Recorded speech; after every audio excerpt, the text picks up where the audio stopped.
Don't wash your skillet. You're about to throw away pure flavor. And in a matter of minutes, I'll show you how to transform it into an incredible restaurant-style sauce. I'm Johnny Mac, and this is the Sauce and Gravy channel.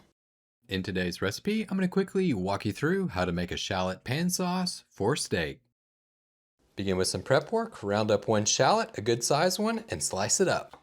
Shallots are naturally sweeter and more delicate than onions, making them perfect for elegant pan sauces. Grab a skillet, preferably the one that you're going to cook your steak in, and make the sauce. Crank the burner up to medium-high heat. Add half a tablespoon of black peppercorns to toast them in a dry pan. Frequently shake or stir the peppercorns and toast them for about 30 seconds or so. When they release a nice toasted smell and there's a touch of smoke, turn off the heat and instantly remove them from the pan. Use a mortar and a pestle to grind them up as fine as you like. You can also put them in a baggie, smash them with a pot or a pan on the countertop. You can finely grind them, or you can keep them chunky. It's homemade. Make them how you like it. After your steak is sat out for about 30 minutes to become room temperature, pat it dry and then season it with salt and pepper. Crank your burner up to medium-high heat. Whenever the pan's smoking hot, add a touch of oil or butter and then throw in the steak. Lay the steak in the skillet away from you. Cook the steak for about 3 to 4 minutes without moving it to develop a deep dark brown crust. Flip the steak and cook the second side for another 3 to 4 minutes. During the last 1 to 2 minutes, throw in 1 tablespoon of butter, that's about 14 grams. Add 1 smashed clove of garlic with the skin on and the herbs of your choice. I happen to be using thyme. Baste the steak with the butter that's been infused with the herbs and garlic. When the steak is cooked to your liking, remove it from the pan along with the garlic and herbs and put it to the side. While the steak rests and becomes perfectly juicy, it gives you just the right amount of time to create that shallot pan sauce for steak. There's a lot of fond on the bottom of the pan and a good amount of fat. Crank your burner up to medium heat. Add 1 tablespoon or 14 grams of unsalted butter. And you know what? A great pan sauce, it doesn't hide the steak. It makes every bite taste even more like beef, and I'm going to show you how. When the butter's melted, add your 1 sliced shallot.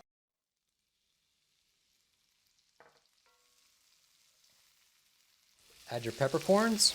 Give it all a quick stir and cook over medium heat until the shallots are translucent and tender.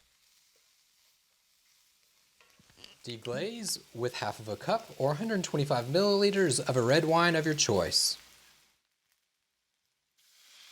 Written recipes are available for Sauce Boss level channel members. Click the link and join today to get your copy of the recipe.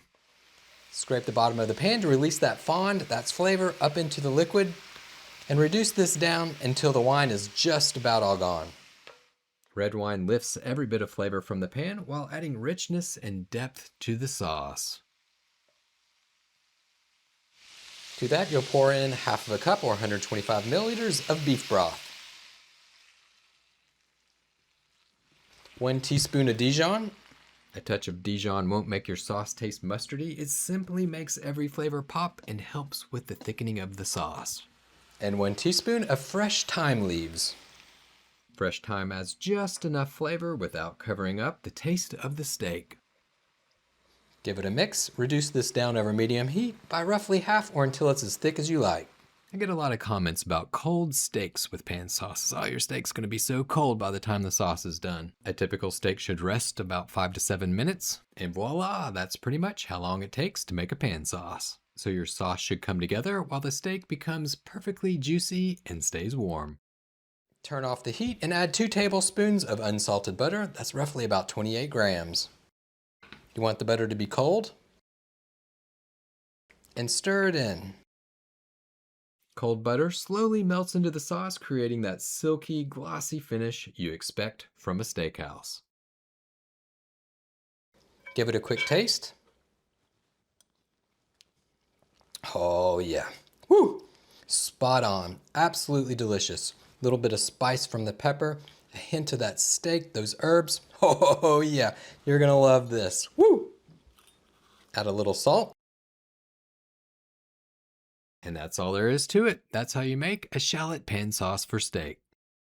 Only thing left to do, break out that warm, juicy steak and dive in. If you're into those quick pan sauces for steak, check out this next video on sauce au poivre. It's a quick and easy French-style steak sauce. Thank you so much for watching the Sauce and Gravy channel. If you found this recipe helpful, be sure to hit that like button and share it with your friends. Thanks again, and until next time, remember, it's just you, me, and the sauces. Keep whisking, y'all.